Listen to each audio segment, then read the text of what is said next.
మనసును తాకే ఒక్క మాట మనిషిని కదిలిస్తుంది. ఆ మాటకు చేతలు తోడైతే మహానాయకుడు అవుతారు. టీడీపీ జాతీయ ప్రధాన కార్యదర్శి నారా లోకేష్ ప్రస్తుతం అదే బాటలో ఉన్నారు. పార్టీ కార్యకర్తలు, నాయకుల్లో ఎవరికి ఏ కష్టం వచ్చినా తన సొంత కుటుంబ సభ్యులకే ఆ కష్టం వచ్చినట్లుగా స్పందిస్తున్నారు. ఆయన వారి సమస్యలను క్షణాల్లో తీరుస్తున్నారు. ఇటీవల టీడీపీ సీనియర్ నేత ఒకరు మరణించారు.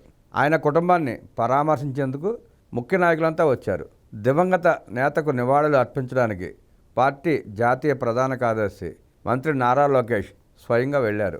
కారు దిగుతూనే ముందుగా తనకు కనిపించిన చింతకాల విజయం చూసి ఆయన కుటుంబం ఎలా ఉంది, వారి పిల్లలు ఎలా ఉన్నారు, ఏం చేస్తున్నారు, ఉద్యోగాలలో స్థిరపడ్డారా, వ్యాపారాలు చేస్తున్నారా, వారి ఆర్థిక పరిస్థితులు ఏంటి అని ఆ కుటుంబ బాగోగులపై ప్రశ్నల వర్షం కురిపించారు. ఈ ప్రశ్నలతో విజయ్ చలించిపోయారు.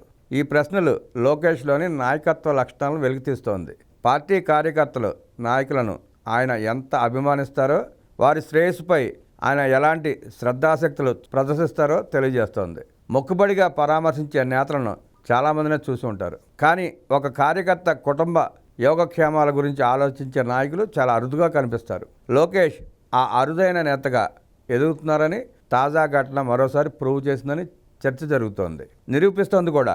ఎన్నికలు వస్తే తప్ప గడప దాటని నాయకులు, ఓట్ల కోసమే జనాల్లోకి వెళ్లే లీడర్ల కోకొలులు, దండలేయించుకుని దండాలు పెట్టించుకుని పైనుంచి దిగొచ్చిన దేవుళ్ల మాదిరిగా పోజులు కొట్టే మహామేతలు నేతలు మన కళ్ళ ముందే తిరుగుతున్నారు. టీడీపీ జాతీయ ప్రధాన కార్యదర్శి మంత్రి నారా లోకేష్ మాత్రం పాలిటిక్స్లో కొత్త ట్రెండ్ సెట్ చేస్తున్నారు.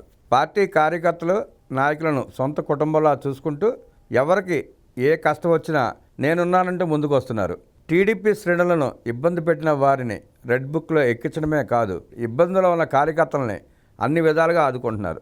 లోకేష్ లాంటి నాయకుడిని బ్లైండ్గా ఫాలో అయిపోవచ్చు అంటున్నారు చింతకాల విజయ్. ఎందుకంటే టీడీపీ కార్యకర్తల భవిష్యత్ భారం అంతా లోకేష్ చూసుకుంటారు కాబట్టి. విజయ్ గారు అన్నట్టే లోకేష్ గారు స్పందించే తీరు కూడా అలానే ఉంటుంది. మరి ఎక్స్లో ట్యాగ్ చేసినా, ఫేస్బుక్లో ట్యాగ్ చేసినా, ఏ కష్టం వచ్చినా, ఎలాంటి కష్టం వచ్చినా, మీరు ఏ పరిస్థితిలో ఉన్నా ఆయన వెంటనే స్పందించి సహాయం చేయడం చూస్తూనే ఉన్నాం. అది వ్యక్తిగతంగా చేయవచ్చు, లేదంటే సీఎంఆర్ఎఫ్ రూపేణా చేయవచ్చు, పార్టీ పరంగానూ చేయవచ్చు.